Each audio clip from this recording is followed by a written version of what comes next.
Hello and welcome to the Glesga podcast. Now, don't forget to share and like the podcast where you're listening from. Coming up this week. Macaulay Culkin's got his bus pass. What age is he? He had a brother that was in Succession.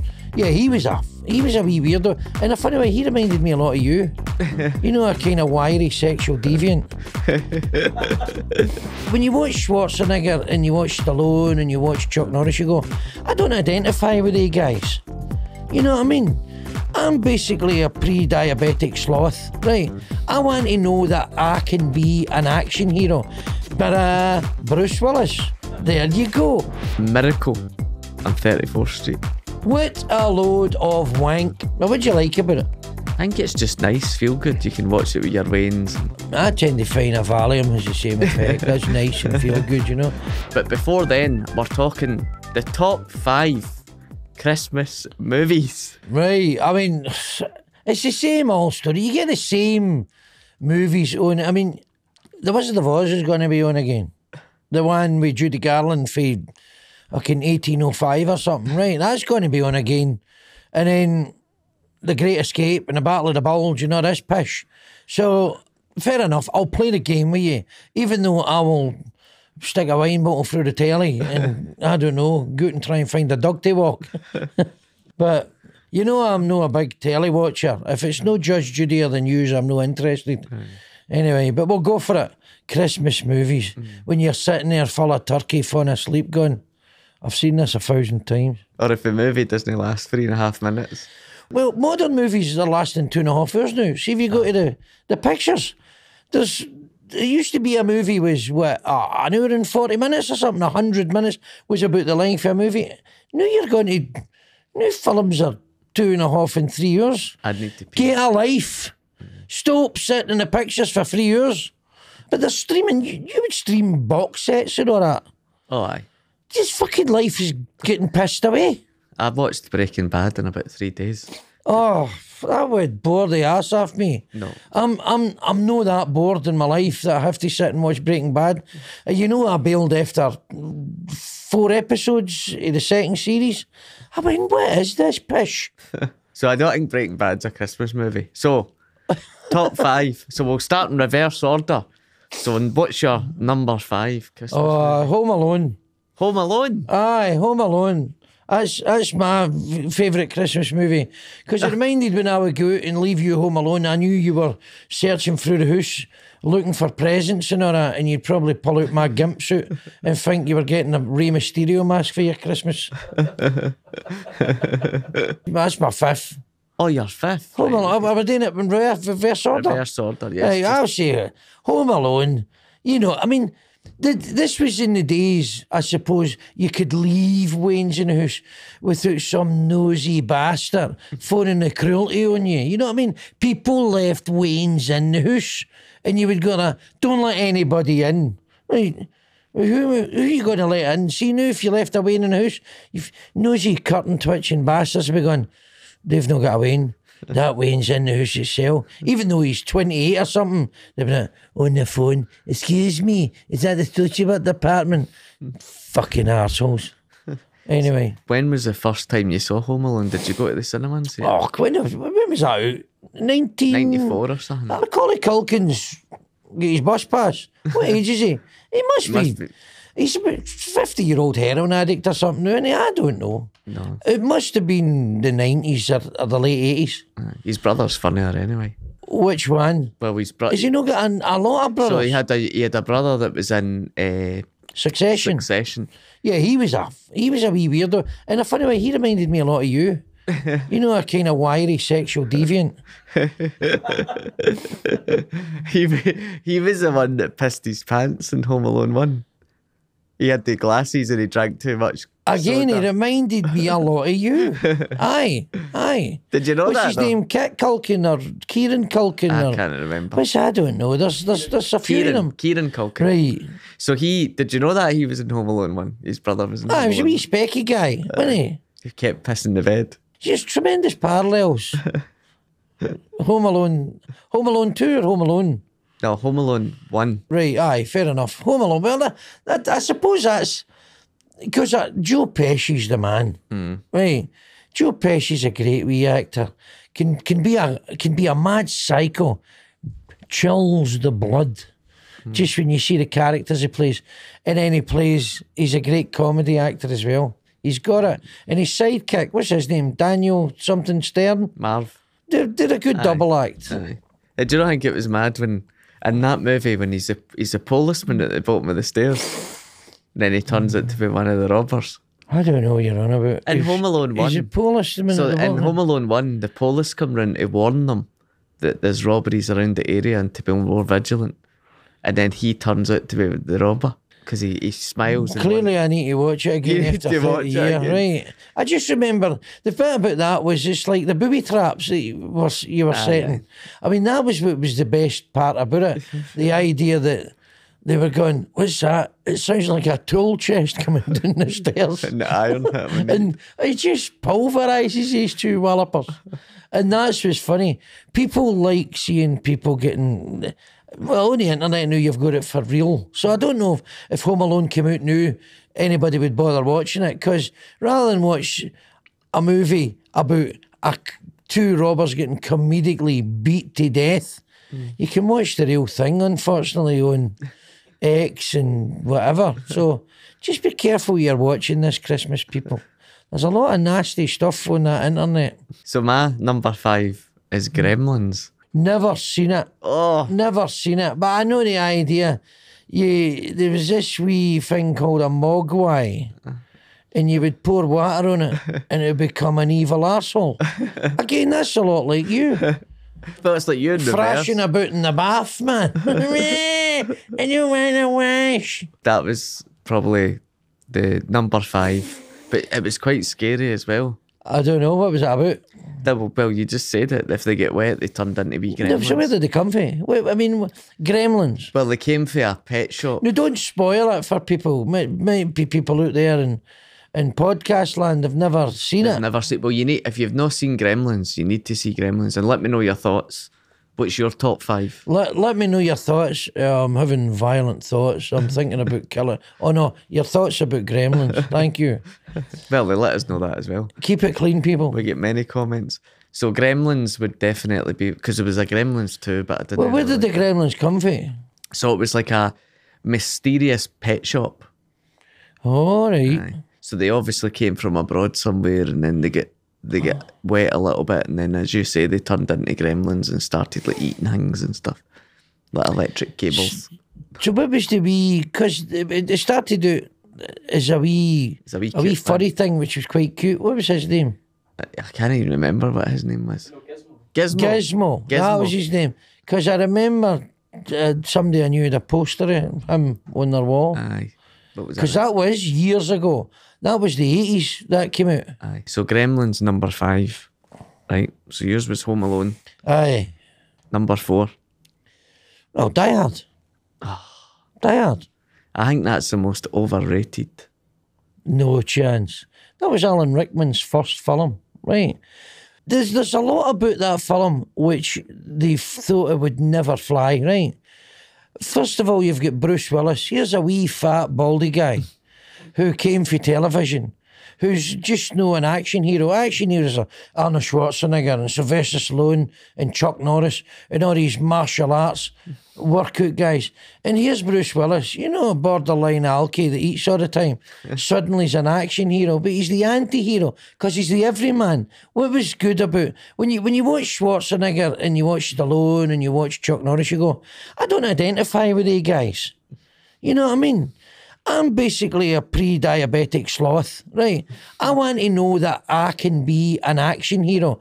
But Bruce Willis, there you go. A man like me, walking about, you know, no shoes on, manky string vest, a bad attitude, smokes, you know, estranged for his wife and his range. That's a real person.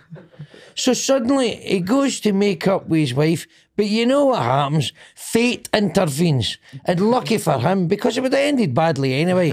He would have got back with his wife and they would have went smoochy, and she went, come and join the party. He would have got pushed, made an arse himself, and she'd have binned him again.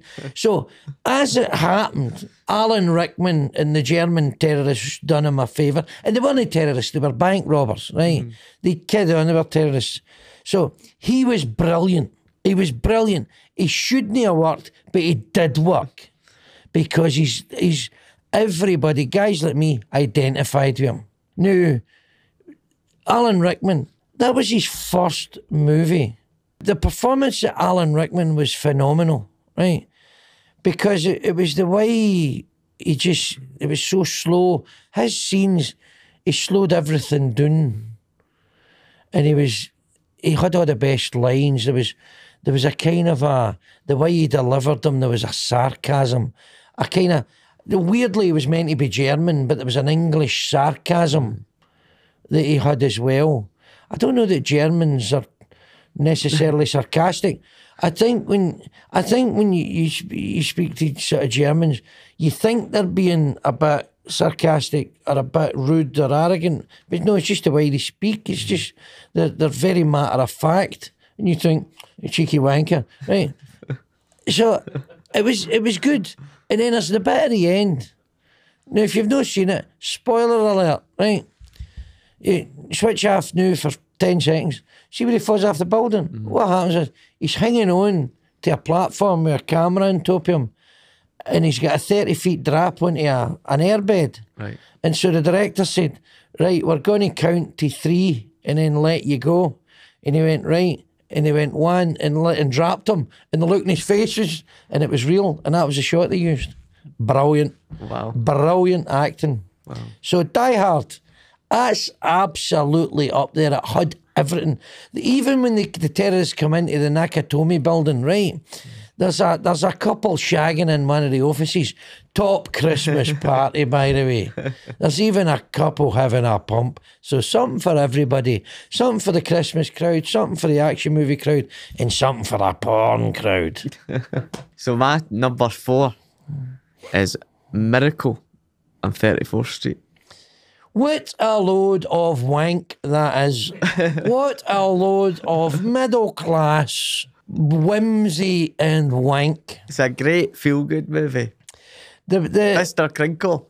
Chris Kringle, right? I mean, the funniest bit is where he's in court and they think he's a loon ball. Do you think you're Santa? And he says, can this reindeer fly? He says, of course it can fly. And they go, well, make it fly. I can't make it fly. It's no Christmas Eve. Brilliant. Great. Nah, it's pish. Oh, come on. I reckon I've seen it once when it was on and I happened to be in the room and I was You're not going to maybe see it if it's not on. well, no, I happened to be in the room and it was on. That's a very good movie, I would say. I think Well, what do you like about it? it's just nice, feel good. You can watch it with your wains and I tend to find a Valium has the same effect. That's nice and feel good, you know. I tend to find, I put on American 34th Street. Well, it used to be you go Valium easy. You might you go to the doctor and go, can I get some Valium, doctor? Well, why, what's wrong with you? "Oh, the window won't shut right. No bother, there you go. Oh, you're stressed. You would get it for anything. now you only take You know it what I mean? Christmas Eve. Can I get some Valium, doctor? What's happened? The trains are every half an hour. No bother, pal. You would get it for nothing. No, you can't get it. You know, you maybe get a bit of anxiety. Maybe I would go to the doctor.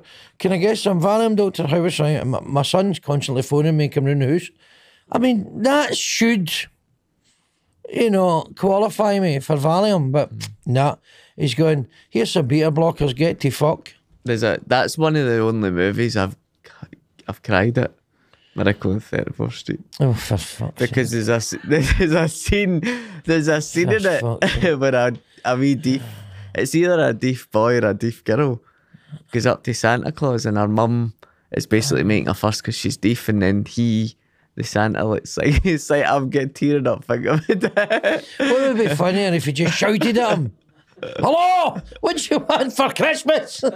Right. That would have been funny. Offensive, but fucking funny. That's shocking, man. Inappropriate. Is that what it's called now? That would have been inappropriate. Aye, Santa's not doing that. So we're going to take a short break and we've got a clip from one of our live shows.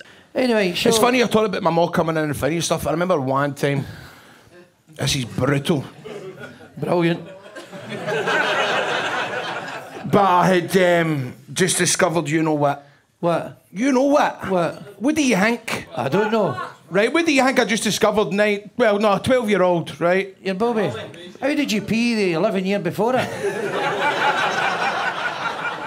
Well, oh, look, I've been there. Oh, yeah, ma! Like, fucking macaroon. Right. Liquid macaroons. Oh.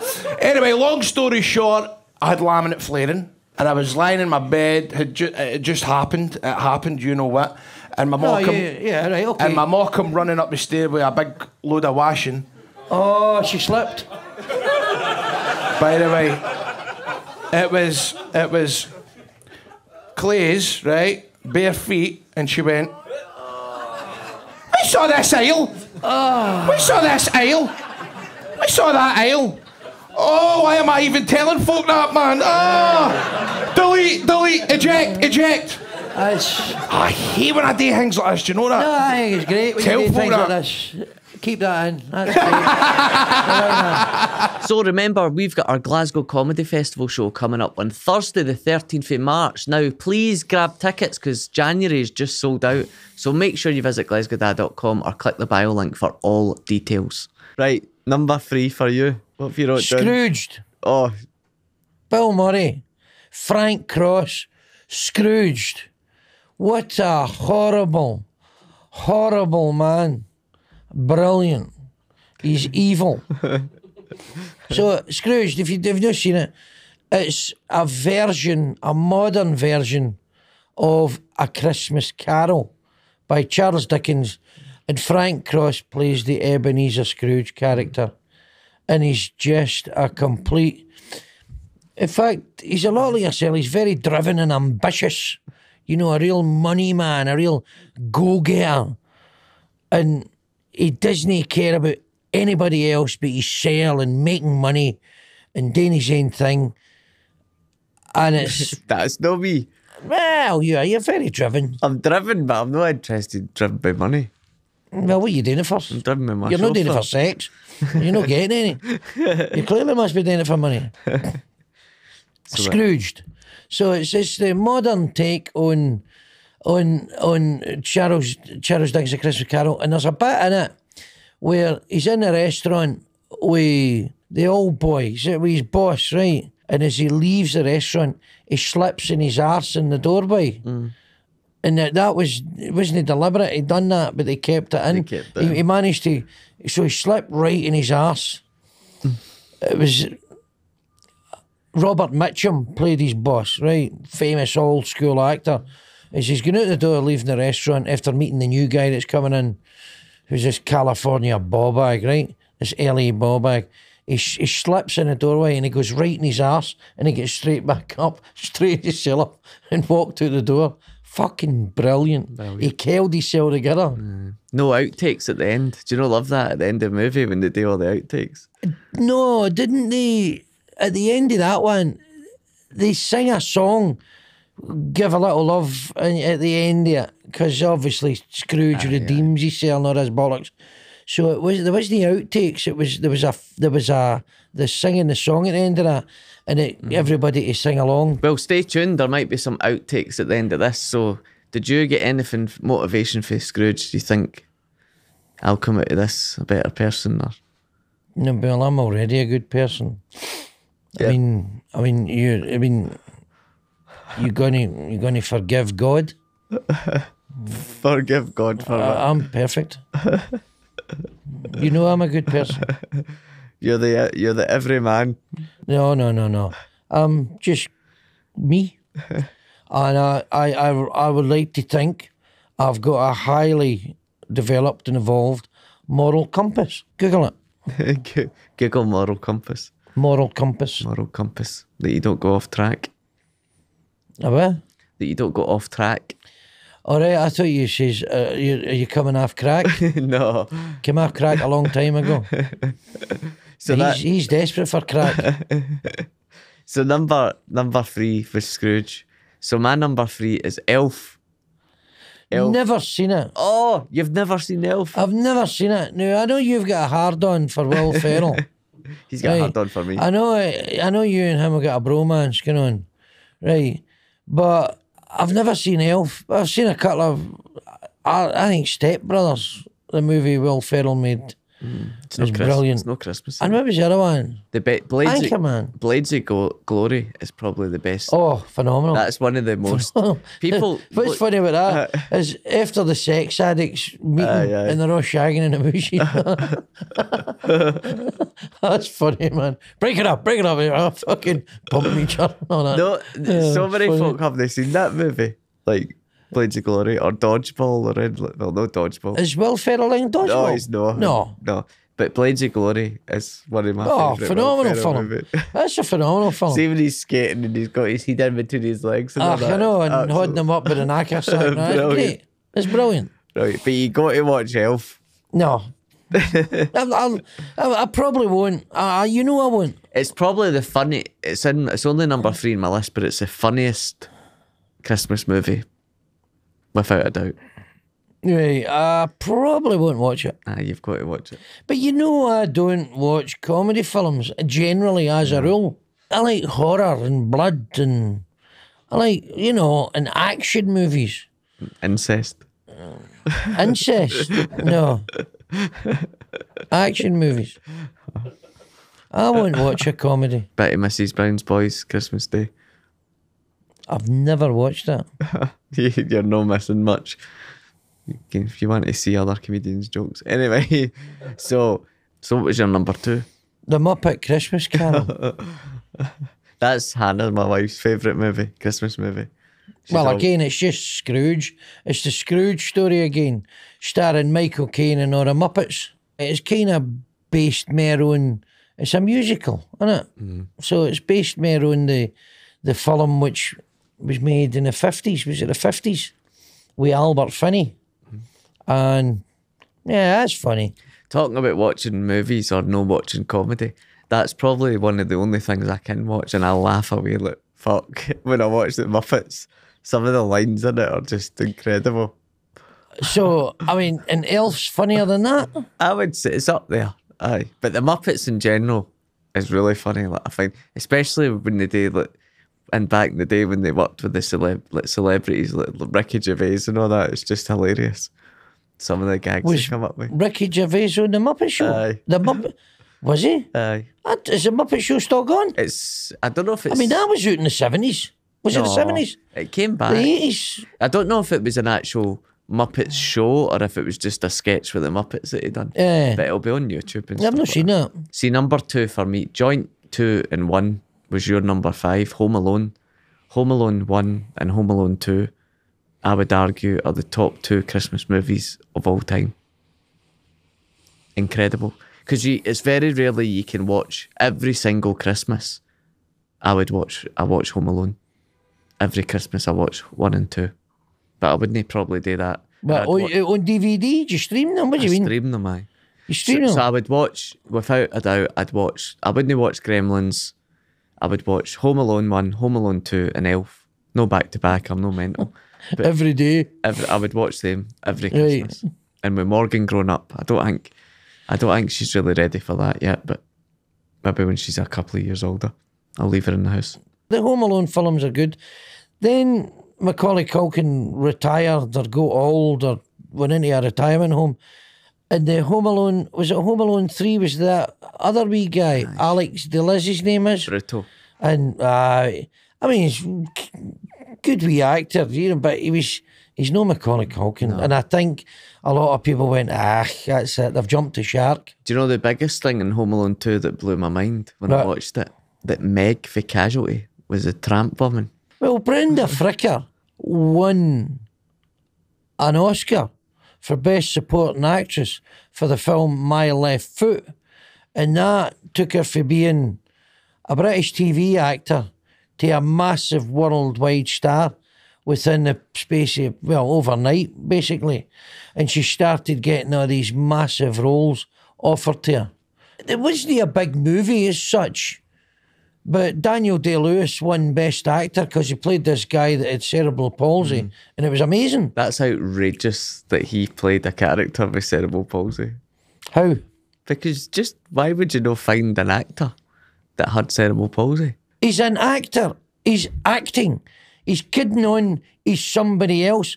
What's the point of bringing somebody in to act a part and he's exactly the same? That's no fucking acting. That's being. Hey, he's a fucking actor. Well, and he's a brilliant actor. Aye, but there's loads of brilliant actors out there with cerebral palsy, I bet. It's like having a... I'm sure there is, right? But this argument's bullshit. No, This argument annoys the shit out of me.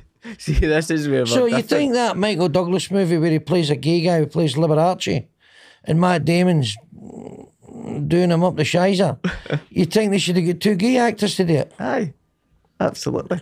Ridiculous. It's like folk in wheelchairs and all that aren't really, don't need a wheelchair. It's like, what are you doing? Like, just get a disabled actor in there for the part. You know what? This is, you're a virtue signalling ball bag. This is nonsense. He's an actor. You've got a role, you've got a script, you've got a director. Everybody brings their A game, and you bring the best actor in for the job. I suspect that with all these safeguarding things, because maybe the person would have a disability, you wouldn't be able to shoot from 6 in the morning to 8 at night. You wouldn't be allowed to do that. Bollocks. No, but that's what happens when you make movies. I know, but If you ever made a film. just because you get cerebral palsy doesn't mean you can No, shoot for 12 hours. No, maybe they wouldn't be able. I don't know. But when you make films, you're up at 6 in the morning and you don't get back to 6, 7, 8 o'clock, sometimes 10 o'clock at night. And that's a fact. So folk with cerebral palsy are the early risers. Well, I don't know. I don't know. But this argument is nonsense. I just think, well, I think... So what's his name? Eddie Redmayne played Stephen Hawking. Yes. So should he have not got that part? Well, preferably... it Should have would got somebody, I don't know, what would Stephen Hawking have? Motor neuron disease? Aye. That would have been good. So they should have got an actor with motor neuron disease. Did Eddie Redmayne play him before he was disabled? So you would need two different actors. Aye. So that's a wee bit different. Well, that's the same fucking argument. No, it's not, because It's fucking bullshit. Bullshit. Well, let us know in the comments. Don't let us know. I'm not fucking interested what you think. Don't fucking let us know. Keep it to your fucking self. Right, anyway, he's going to be Go and cast as... complain to the Guardian, you fucking plump. So, what's your number one? It's going to be It's a Wonderful Life. See, I've never seen that. Well, that's okay. Probably wasn't made for you. But James Stewart, at the time, he was the biggest actor in the world for obvious reasons. He's a brilliant actor. And he plays a guy who basically loses faith in everything. He makes an arse of his life, and he's at the end of his rope, and he says, you know what, I'd be better off dead. And he gets his wish granted by an angel. And then he sees what was life, he sees what the world would have been like without him being in it. And he realises, as most people should, that if they live the right way, then the world's a better place for them being in it. And he realises, well, it's a wonderful life. Great film. Brilliant film. Is it really long? No, 90 minutes, I don't know. That's all right. It's just, it was made in 1949 or something, or 1947. I can't remember. It was just after the war. Black and white? Oh, aye. Oh, can you bash for that? I see, that's the problem. I think there's a lot of generations, millennials and Gen Zers. I think there's you think of something black and white, yeah. I mean, all the old Laurel and Hardy films. Have you never watched them? No. Man, I they're know. still funny. You gave me the DVD. I've still got it in the house. Hey, they're still funny. Even although they're black and white, but they were made in what, the 1930s, the 1920s, I can't remember. But they were before the Second World War. And they're even to this day, you can watch them and they're funny. I watched The Artist in black and white. The Artist, what's that? That's like it was only out maybe 10 years ago. And it's a black and white movie, and it's about this sort of actress that isn't really getting anywhere. And the point of the thing is, the guy that's almost dating her, I think he puts like a dot in her face and gives her a beauty spot, and it changes her whole career. Because Really? that beauty spot gives her a USP. Is that right? It's a good movie. It's a silent movie as well. A silent movie? Aye. Need to watch that. Yeah. Well, maybe if I come across it, I'll... The way I come across it, it's not that sort of movie. But Well, you never know. You can. It depends what you've got. You got to use what you can. You got to play the hand you're dealt. okay, so we're going to wrap up the top 5 Christmas movies. But before then, here's what you decided was the best clip from this week. An inside secret. We used to change the Marks and Spencer's wrapper of the biscuits to the Happy Shopper. Same biscuit, 50% less cost. Well, did you hear that, people? So you're telling me that in the McVitie's factory, they made the same biscuits for Marks and Spencer's and for Happy Shopper? Aye, you just changed the And wrapper. it's the same biscuit? Same biscuit. Change the wrapper? Aye. And what's the difference in price? Oh, 50. What kind of biscuits was it? It was like a sort of ginger nutty biscuit. Ginger nuts? Aye. I don't like ginger nuts. Now remember, you can buy tickets to our Glasgow Comedy Festival show on Thursday the 13th of March, and it's at 8 o'clock in BAD, which is the Barra's Art and Design. Barra's Art and Design. You better tell people don't know where BAD is because it's an acronym, innit? It's just Barra's Art and Design. They know it's at the Barras, and it's art and design. I don't know. So that's our Glesga Da show for the Glasgow Comedy Festival. Visit glesgada.com for tickets or click the social link in any of our social media channels. And remember, give us 5 stars in your podcast provider and tell your friends. Have a great Christmas. If you enjoyed us throughout the year, again, spread the word, but if you didn't, Fuck off.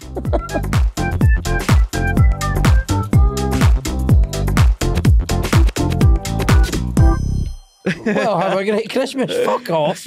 What? I'm supposed to tell everybody, fuck off to the new year. can you Have a great Christmas.